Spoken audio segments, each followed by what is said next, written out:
Over us the night has fallen, beyond which there is no dawn. Those words were spoken by the South Vietnamese ambassador at the end of the Vietnam War. The result was an exodus not seen in modern times. Some have likened the dispersal of the Vietnamese to the departure of ancient Jewish tribes from the Promised Land. For this Southeast Asian people, their path to freedom has become the new diaspora.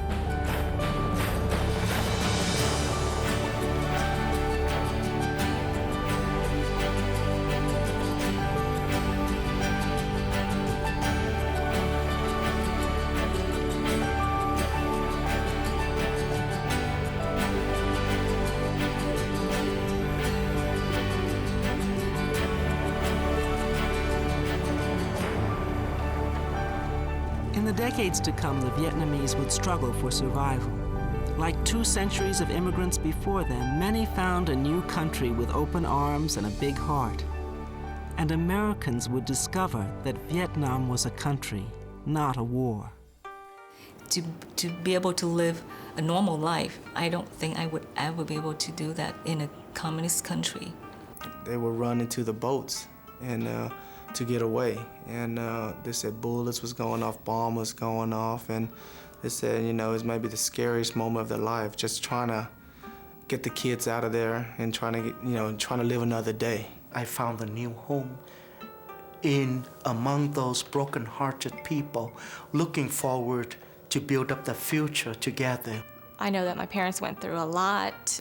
They sacrificed a lot, so I think that makes us more grateful for where we are. We don't feel we lose anything to trade for freedom.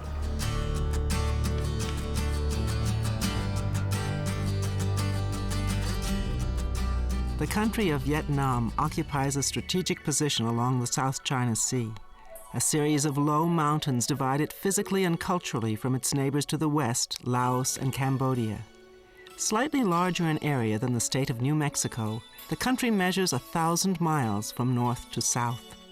It is a youthful nation, with 2/3 of its 80 million inhabitants born since the war. There have been many divisions, but historically there are 3 principal geographic regions: north, central, and south. The long, narrow topography and the uneven distribution of tillable lands have guided the fate of this small nation for millennia. In the south, the immense river delta of the Mekong is the notable physical feature. The highly fertile soils and long growing season yield multiple harvests, making the South one of the great rice-producing regions of the world. Parts of Saigon, officially named Ho Chi Minh City since 1975, are relatively modern, with an appearance and lifestyle markedly different from the surrounding countryside. Mountainous central Vietnam is notable for its extensive forests and several excellent ports and beaches. Central Vietnam's ancient city of Hue was a center of imperial government in recent centuries. The residents of Hue are proud of that heritage and of the monuments and imperial tombs in the area nearby. Hanoi in the north is the center of government for the country, known officially as the Socialist Republic of Vietnam. The delta of the Red River is a significant rice-growing region as well. Over Vietnam's long history, various kingdoms have at times been sited in other locations, such as Hue in central Vietnam. However, the Vietnamese people can trace their roots and history back to the region around the northern capital. That history has been tumultuous and long.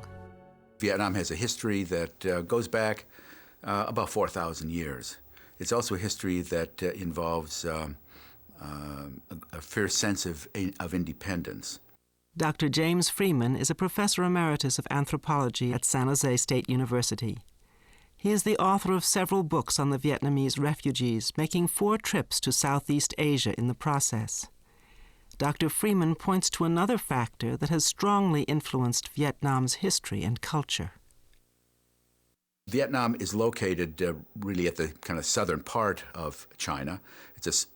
If you looked at it from the Chinese point of view, it would look like a kind of a small area.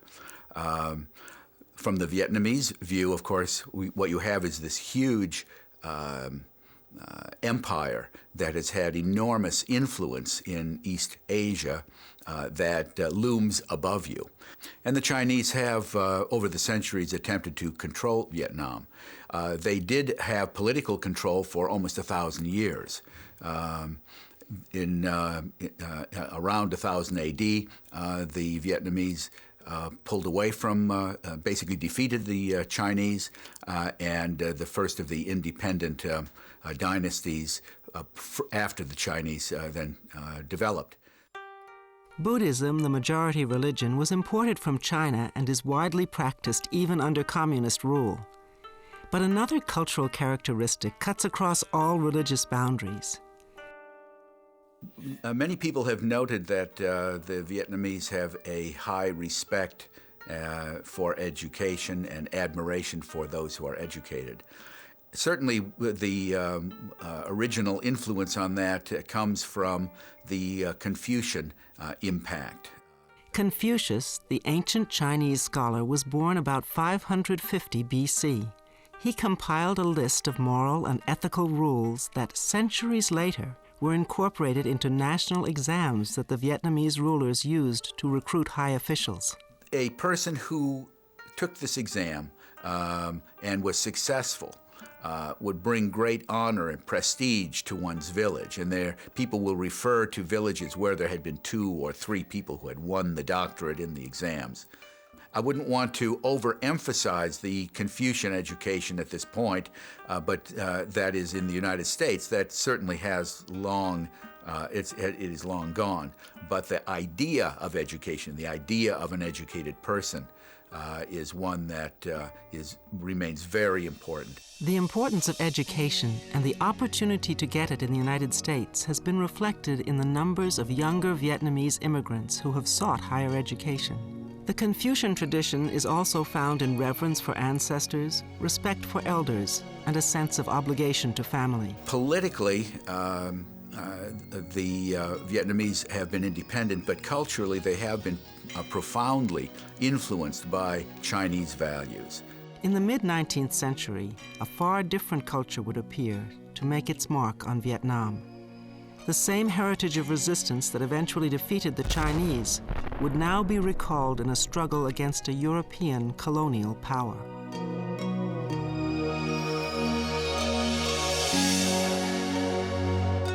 Vietnam had started to make an appearance on European maps as early as the late 14th century. And by the 18th century, France began to take a strong interest in establishing a colony in Southeast Asia. During this same period, a missionary, Alexandre de Rode, had helped pave the way by Romanizing the ancient characters of the Vietnamese language. France, capitalizing on a series of military alliances with members of the Nguyen dynasty, managed to dominate Vietnam by the mid-19th century as part of French Indochina. Under French rule, the French military was used to enforce colonial policy, and Roman Catholicism spread as an important new religion. By the beginning of the 20th century, even the Confucian exams that had previously worked to select governing officials were eliminated. The feudal governing system that had endured for 1,000 years was gone. In its place, French colonial control brought roads, buildings, schools, electricity, and modern administration. However, an underlying current of resentment began to fester among some Vietnamese, echoing the same anti-foreigner theme that had driven out the Chinese centuries before. During World War II, Japanese forces occupied Vietnam as part of a plan to conquer all of Southeast Asia for the Imperial Japanese Empire. Following their attack on Pearl Harbor, Japan found itself vanquished 3.5 years later, formally surrendering on September 2nd, 1945. On that same day in northern Vietnam, Ho Chi Minh, a founder of the Vietnamese Communist Party, declared Vietnam's independence from France. Although profoundly weakened by World War II, the French did not give up until losing a crucial battle to the communist forces at Dien Bien Phu 9 years later. The resultant peace agreement, the Geneva Accords of 1954, divided Vietnam in half, the communist North and the democratic South. Persecuted by Ho's communists, nearly 10% of North Vietnam's population fled to the south. Escaping overland and by sea, the refugees of 1954 received help from a surprising source. During General Don Starry's first tour in Vietnam, he commanded the 11th Armored Cavalry Regiment. But earlier, he had served in Korea.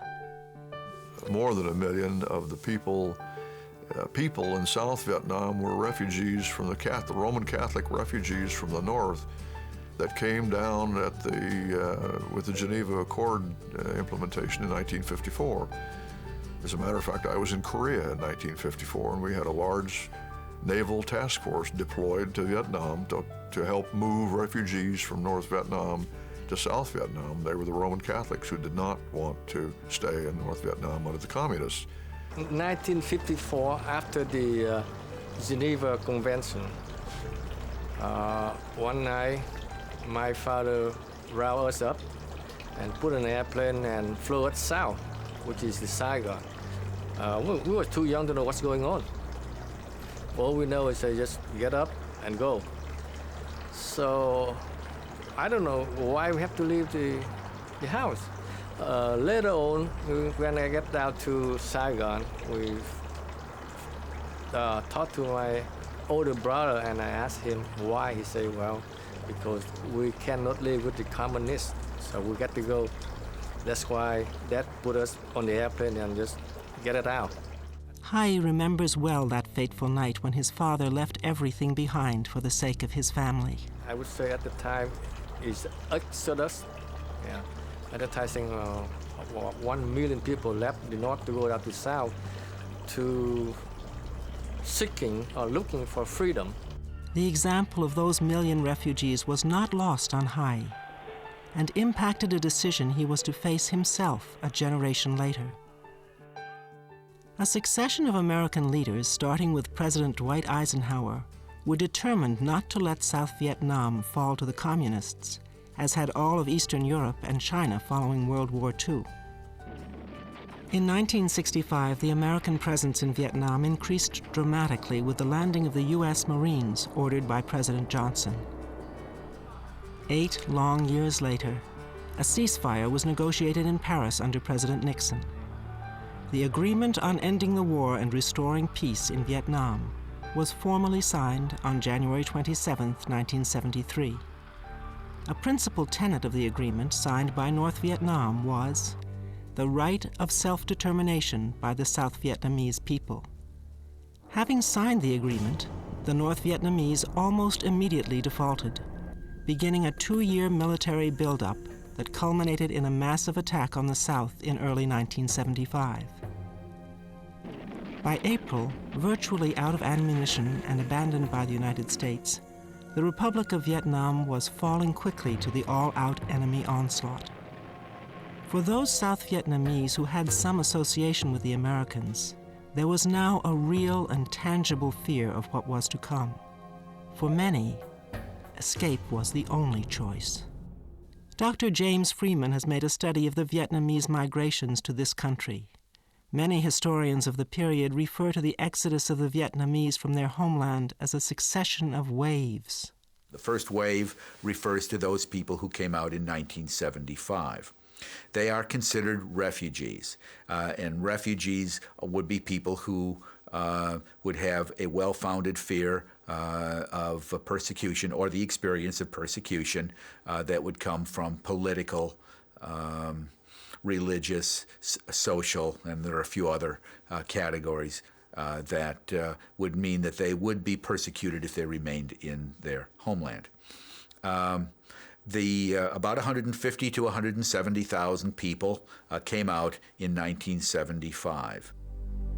Mr. Hai and his extended family of 19 were part of this first wave of escaping South Vietnamese. When the last U.S. combat units were called home in 1972, Mr. Hai had been transferred from his job as a translator for the Americans to an artillery battery. His new assignment was only about a day's travel from the family home in the South Vietnam capital of Saigon. One of my men in the battery was killed. And since I came from Saigon, I was picked to take his body to his family. And after I done my duty by bringing the corpse to his family, I decided I just stop by my house to see my family before I go back to unit. After I come home that night, the president go up on the TV and he say he's resigning. And I decided, well, instead of go back to the unit, I might just stay home for another few days. The night after that, I got a friend. He said that don't go back to unit because right now everybody is thinking about leaving. I took his advice and I stayed home, and I feel bad because I am a deserter at that time. And 3 days later, with the help of Mr. Parker, we get out of the country. Colonel Charles Parker was the senior military advisor in Can Hoa province. His Vietnamese translator for over 2 years was Mr. Hai. After retiring from the military in 1974, Colonel Parker returned to Vietnam. The colonel had always known that people like Hai and their families would be at risk if the communists took over the South. He watched the deteriorating situation closely and knew what he must do. On April 28th, he asked for a final favor from a friend in the embassy.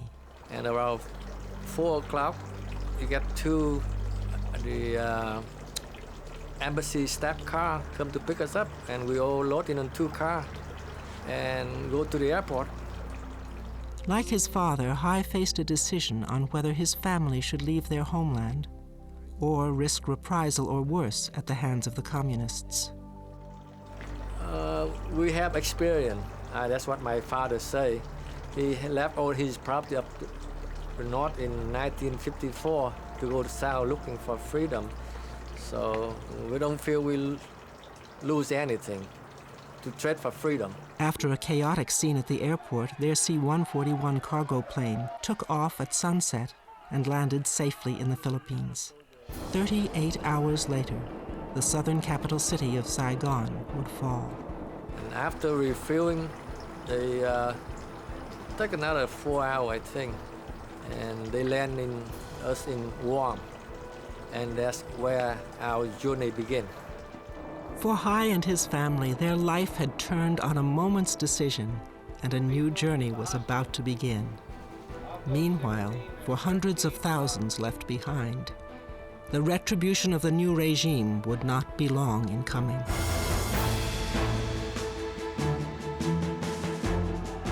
Over 1 million Vietnamese had fled south with the communist takeover in 1954. Now, in the early spring of 1975, hundreds of thousands more had good reason to fear for their lives. Some managed to escape in a last-minute exodus. Most were not so fortunate. Tom Min Phan had graduated from the U.S. Military Academy the year before as Vietnam's first and only West Point cadet. In spite of the deteriorating military situation in Vietnam, family and a sense of duty called him home. After my graduation in 1974, I returned to South Vietnam to become one of the most junior tactical officers ever in charge of a cadet company at the Vietnamese National Military Academy in Da Lat. The communist leaders first required thousands of former Army of Vietnam enlisted men to attend a 10-day indoctrination, and then sent them home, building a false sense of security for their real targets. And sure enough, after 10 days, those people got back home safely with a certificate in their hands, so they can become a citizen of the new regime. 10 days later, there was another announcement to the effect that all officers, all commissioned officers, to report to such and such places for re-education. And we were told to bring 30 days of food and belongings. So that's what we thought. We thought the course would last 30 days. And at that time, my youngest sister drove me to her high school, which happened to be a concentration point, on her bicycle. And she cried, when we said goodbye. And we stayed there for a couple of days for all the paperwork. And then one night, we were rushed inside several Molotovs, which are the military trucks. And they're all covered up with all the tents and stuff. We couldn't see the outside, so we were kept inside like pigs, tell you. And there are so many people inside one truck that we couldn't have enough air to breathe. Some would faint. And I thought that was it. That was the last day of our existence. Like many thousands of other soldiers, teachers, and former officials, Tom had simply been duped into turning himself in. Now they were imprisoned in a remote jungle area at the mercy of their captors. But after the end of the 30-day, no one talked about sending us back home.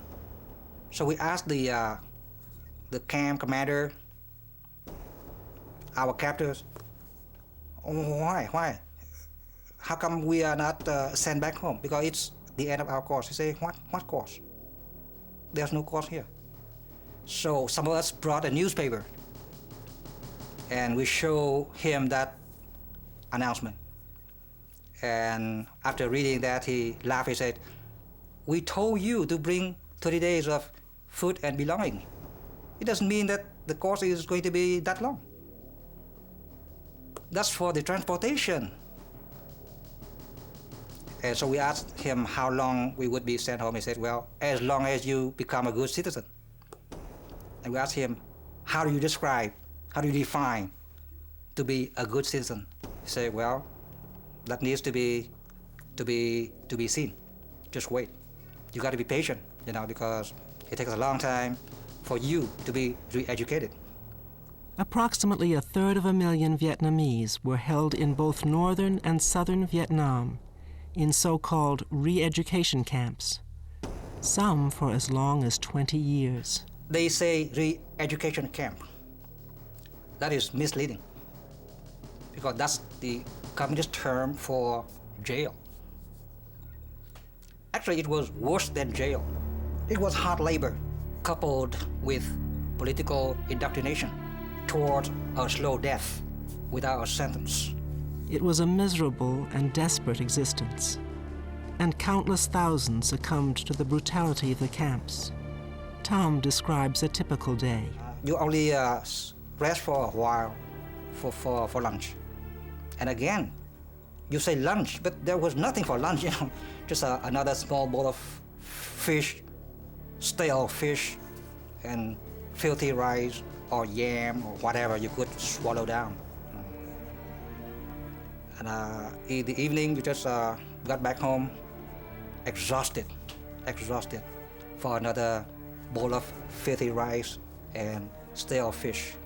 Racked with disease and near starvation, Tom credits his mother's difficult treks through the jungle with small amounts of food and medicine for saving his life. They had to, spend a hard time to get to us because it was in the jungle. Believe it was in the jungle. There was no route, no way to get there, like you can walk or anything. It was a very rough trip for them. Only with love could they do it. Throughout the war, the communist leaders had little regard for the suffering of their own soldiers. Now, under the strange tyranny of the new regime, the guards themselves were subject to many of the same hardships as the prisoners. That they are also confined with us in that area without much food to eat either.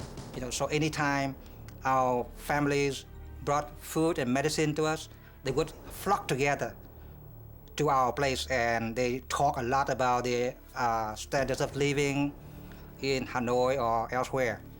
So they could share some of the food and the medicine that we got from our families. Thousands of prisoners perished from the effects of exposure and disease or under hard labor.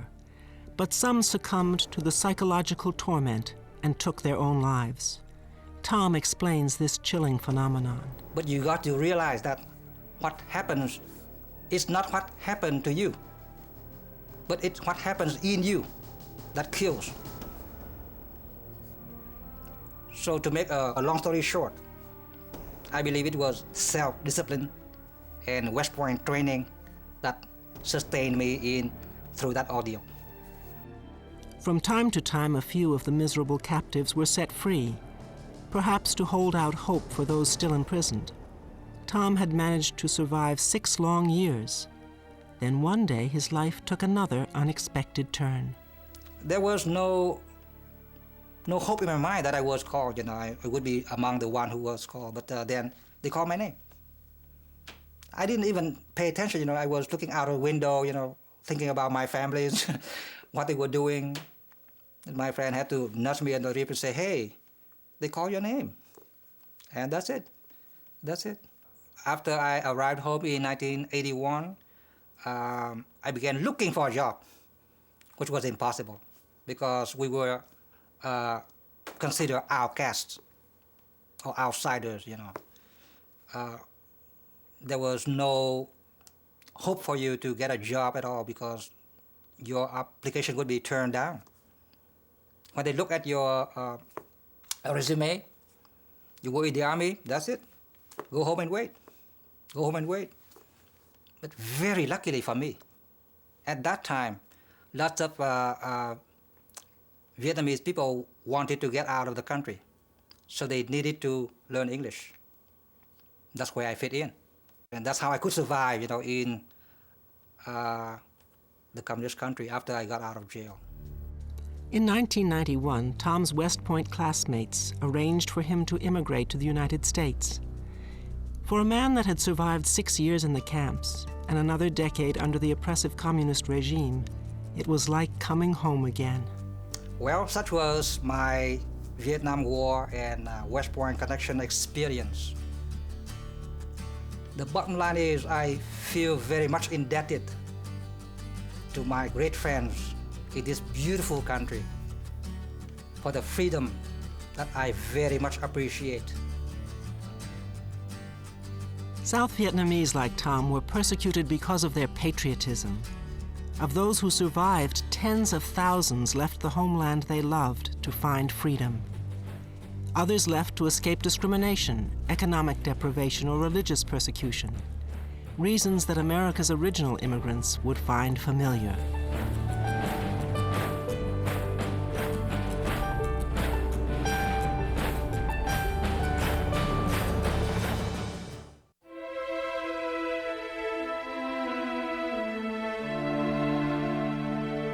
Perhaps 250,000 refugees had escaped Vietnam in 1975. And while hundreds of thousands of South Vietnamese languished in prison camps, many others were planning their escapes in the so-called second wave. These were very dangerous escapes. The estimates of people who died en route range from perhaps 10% or 15%. Some estimates are much higher, as high as 50%. That's probably excessive. But we're talking about 10% of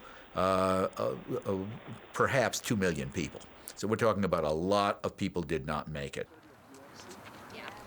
Peter Nguyen Quang was a young Catholic seminary student in Hue when South Vietnam fell. When the communists repressed the religious schools, Quang realized that achieving his goal of service as a priest would be impossible in his homeland. 4 attempts failed and resulted in capture and prison terms. But Quang and his friends were young and not to be foiled so easily. And this time they would avoid betrayal by depending only on themselves. As a young man, 21 years old, it just so devastated. My future was put into the drain, By this time, I just tried to gather some local friends of mine. And of course, there were seminarians like me. So we can trust on each other. And we're beginning to save monies in order to just try to find out how we can escape together. Escape on the high seas, that was the plan. The next step was to contribute months of labor to a small shipyard in order to obtain their own larger boat, and then employ their new craft in work that would bring them closer to the sea.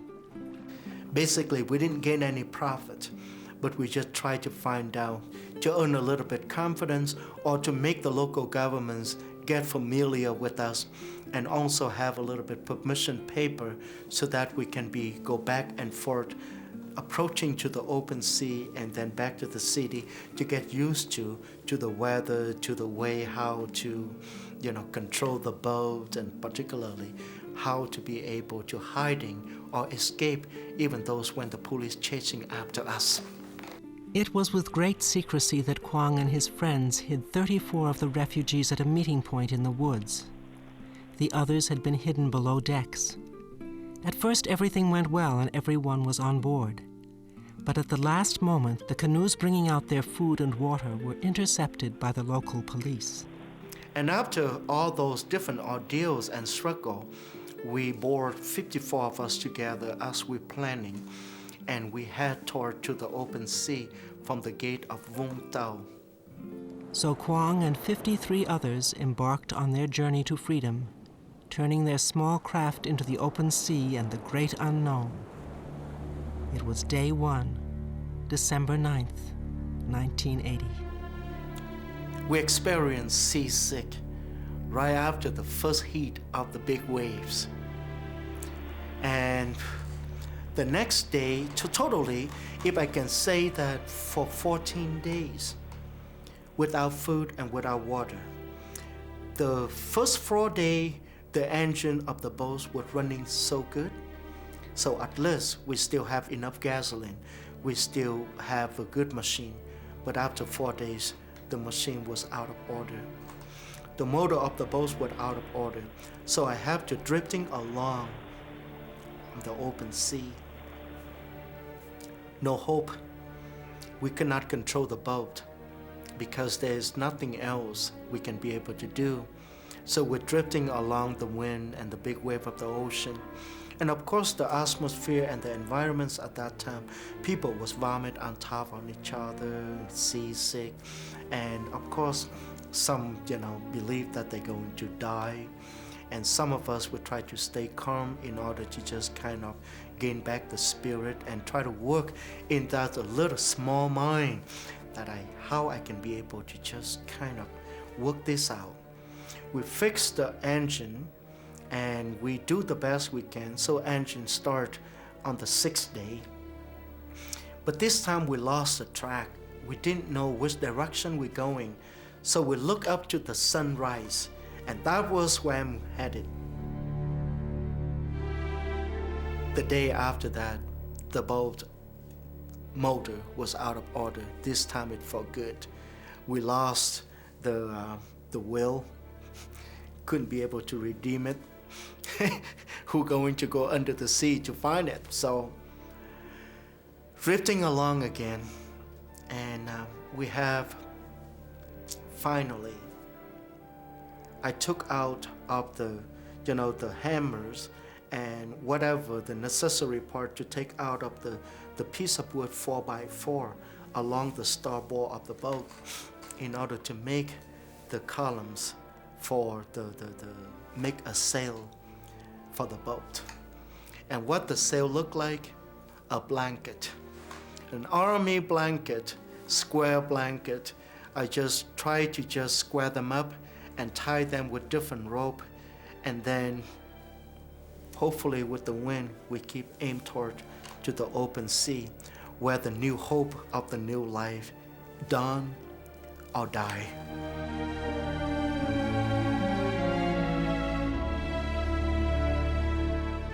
Quang and 53 others had managed to escape communist Vietnam. They had endured thirst, starvation, and attacks on the women by pirates.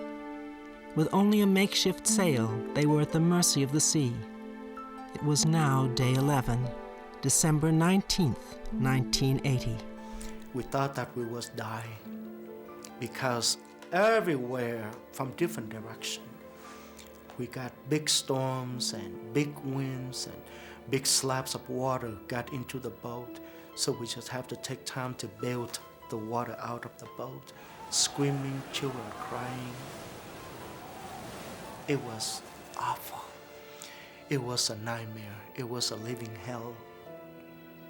And definitely the first time in my life, I could not telling a joke. And I thought, this is it. It looked like you can see the big wave like a third story building just got over you. But thank goodness, God must be provider and protector for us. The small boats can come up and down, turn right, turn left, but not upside down. We got enough plenty of water to drink from that rain. And I can tell you, it was a good taste of the rainwater right above the open sea. Then next day, on the 12th day, we discovered 2 young boy dies. Once again, we just tried to gather together, and I was conducting the final prayers before we released the body of that 2 young boys into the sea. Another experience of death in different form. That 2 young bodies just flip-flop upon the ocean. It was devastated. The death of the 2 boys was emotionally draining. But right in the midst of the sorrow, Quang found himself answering a mother's cry for help. With a nurse midwife too weak to stand coaching him, Quang was about to play a part in a scene of great joy. We struggled for over 8 hours, and then the little baby girl was born. And for the first time in my life, I remember I was crying because of joy rather than because of fear or sadness. I cut a tuber cord with an axe which we used to chop the wood and hatch, and torn out my shirt with tried to torn out a little piece of thread, got inside of my shirt in order to tie a boat for tuber cord for mother and the baby. And of course, I baptized that little baby because I cleaned her up as the nurse told me. And then, I baptized her, I named her. And that is the beautiful experience I ever had. Right after bury the dead, I experienced the gift of love and of life. So it prompted me, enhanced to me that the first time in my life I began to understand that between death and life, the line between 2 of them very thin. Quang then fell virtually unconscious in the bow. While he slept, the little craft and its cargo were discovered by fishermen near the Malaysian coast. The fishermen sunk the boat and carried the 53 travelers ashore, explaining that otherwise coastal patrol boats might tow them out to sea. The little craft that had carried them safely over 900 miles of open sea was gone. It was early morning, the 22nd of December. Then I realized I was lay on the beach. My eyes, my hands touched the sands, and I couldn't believe in my senses. I bit my tongue, it hurt. I picked my skin, it hurt. And finally I heard the baby cries. And I said, it must be real. Then tried to open my eyes and look around. There, my people lay along the beach. The United Nations sent the boat out and bring us into the refugee camp, Pulau Tangga. That is the beautiful small islands. And when we're approaching closer to the camp, we can see a vast of the people stand nearby the seashore and nearby the port, greeting and waving at us. And, I thought that this is so beautiful. The people just screaming, welcome, welcome. We're glad that you made it. We're glad that you made it. In the camp, Quang was recognized by a French priest who was one of his teachers from the Catholic seminary years before. Father Pierre Gauthier persuaded Quang, still only a student, to help serve the needs of the 22,000 refugees of Pulutanga.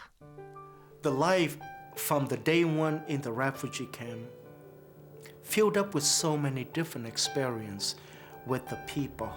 I left all my loved ones behind, my families, my friends, but here I found a new home among those broken-hearted people looking forward to build up the future together and looking forward that one day that they can be able to fulfill their dreams, to have freedom, to exercise their freedom, worship, freedom of speech, or freedom to live and to study.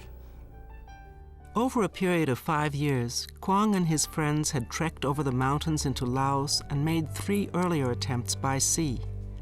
All 4 of those escapes ended in betrayal and imprisonment. Now, even in victory, Quang would never forget the hardships of those failures. Many Vietnamese share similar tales of perilous escapes. We should remember with respect that there are many thousands more whose stories we can never know.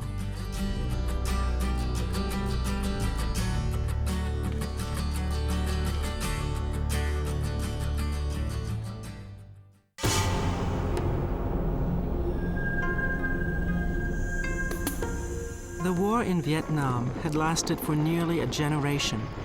When the South finally collapsed in 1975, American combat soldiers had been gone for nearly 3 years. As though history was repeating itself, hundreds of thousands of Vietnamese fled the communists as they had in 1954. However, this time there was nowhere in their own country to escape. Many Vietnamese were suddenly faced with a life or death decision. An NFL linebacker for the Dallas Cowboys, Dat Nguyen's family has preserved the memory of those last moments in their homeland. When the night before the fall of Saigon, when they invaded the village, and the story was that my parents got all the 5 kids, and my mom was 4 months pregnant with myself, fled midnight, and they were running to the boats and to get away. And they said bullets was going off, bomb was going off, and they said, you know, it's maybe the scariest moment of their life, just trying to get the kids out of there and trying to live another day.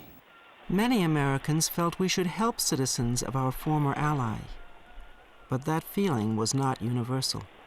Right before 1975, polls were taken as to whether or not Americans would want Vietnamese to be coming into the United States. This was right before the fall of Saigon, and a majority of people did not want them here.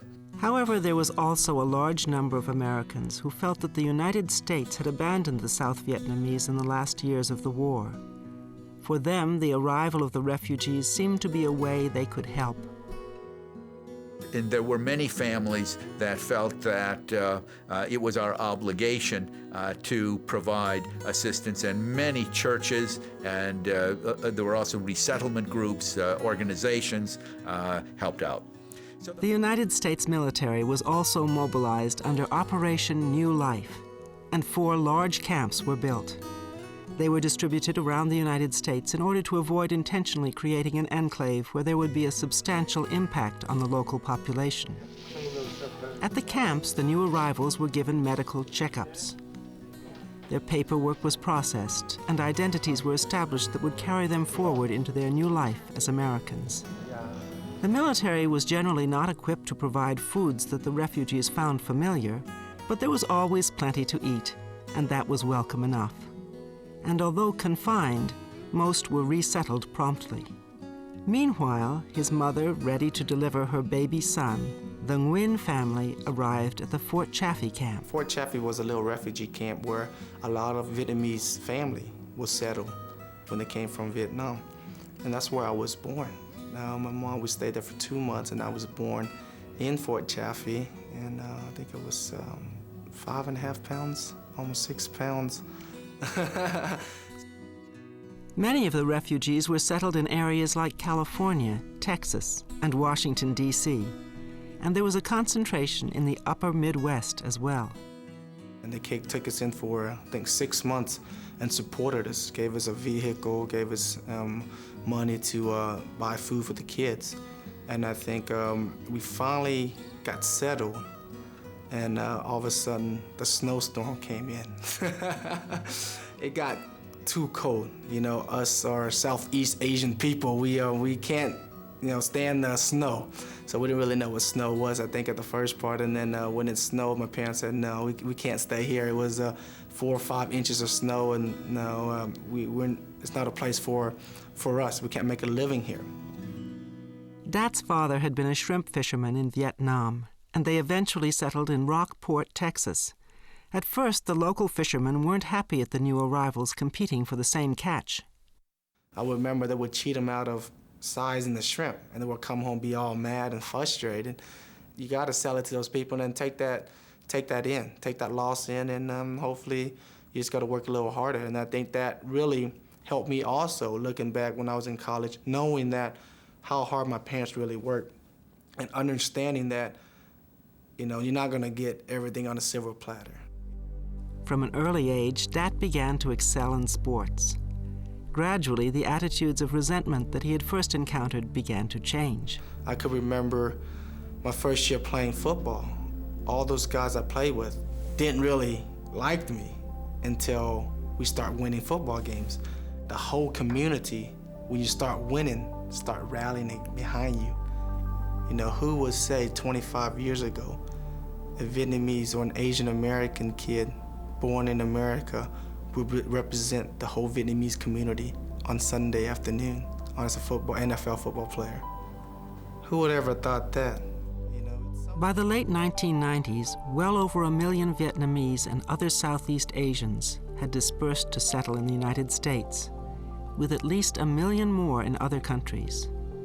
Now they would face a new set of challenges in a culture far different from their own.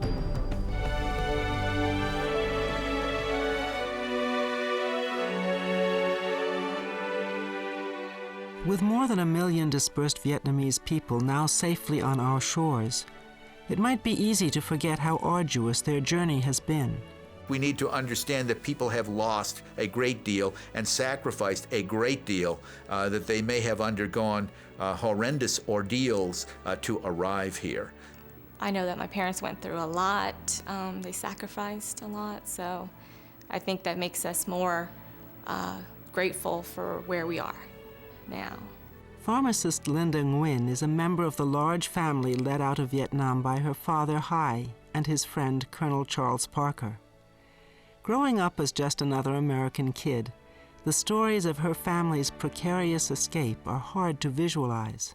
And when I hear the stories, it just, makes me think and reflect about what if I were in that situation, what would I have done, And you try to empathize or sympathize with them, but it's hard. Language was one of the first challenges the refugees faced.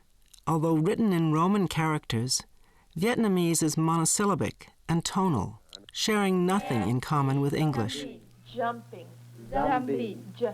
The major issue of adjustment has been learning English.